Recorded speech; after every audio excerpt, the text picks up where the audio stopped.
எல்லாருக்கும் ஹாய். என்னது, actor Karunas music compose பண்ணியிருக்காரா? நம்ப முடியல. ஆமாம், நமக்கு கருணாஸ் யாருன்னு எப்படி தெரியும்னு கேட்டால், நந்தா படத்தில் வர்ற லொடுக்குப்பாண்டி கேரக்டர் மூலமாகவும், பாபா படத்தில் வர்ற சம்புமணி கேரக்டர் மூலமாகவும், வில்லன் படத்தில் வர்ற கொடுக்கன் கேரக்டர் மூலமாகவும், புதிய கீதை படத்தில் வர்ற கணேஷ் கேரக்டர் மூலமாகவும், திருடா திருடி படத்தில் வர்ற ராக்ஃபோர்ட் சந்துரு கேரக்டர் மூலமாகவும், பிதாமகன் படத்தில் வர்ற கருவாயின் கேரக்டர் மூலமாகவும், புதுக்கோட்டையிலிருந்து சரவணன் படத்தில் வர்ற விமல் கேரக்டர் மூலமாகவும், வசூல் ராஜா MBBS படத்தில் வர்ற கலை அலங்காரம் கேரக்டர் மூலமாகவும், தேவதை கண்டன் படத்தில் வர்ற கடுப்பு சுப்பிரமணி கேரக்டர் மூலமாகவும், பொல்லாதவன் படத்தில் வர்ற ஆட்டோ குமார் கேரக்டர் மூலமாகவும், கருணாஸ் இன்னும் நிறைய படங்களில் காமெடி ஆக்டராக மட்டும்தான் நடிச்சிருக்காருன்னு எல்லாத்துக்கும் தெரியும்.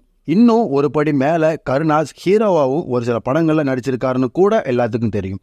ஆனால் காமெடி ஆக்டர் கருணாஸ் சில படங்களுக்கு மியூசிக் கம்போஸ் பண்ணியிருக்காருன்னு சொன்னால் யாராலையும் நம்ப முடியல. வேறு வழி இல்லை, நம்பி தான் ஆகணும். கருணாஸ் 2009 வெளியான ராஜாதி ராஜா படத்தின் மூலமாக தமிழ் சினிமாவில் மியூசிக் கம்போஸ் பண்ண ஸ்டார்ட் பண்ணார். 2010 ரிலீஸ் ஆன அம்பாசமுத்திரம் அம்பானி படத்துக்கும் 2011 ரிலீஸ் ஆன காசேதான் கடவுளோட படத்துக்கும் மியூசிக் கம்போஸ் பண்ணியிருக்காரு கருணாஸ்.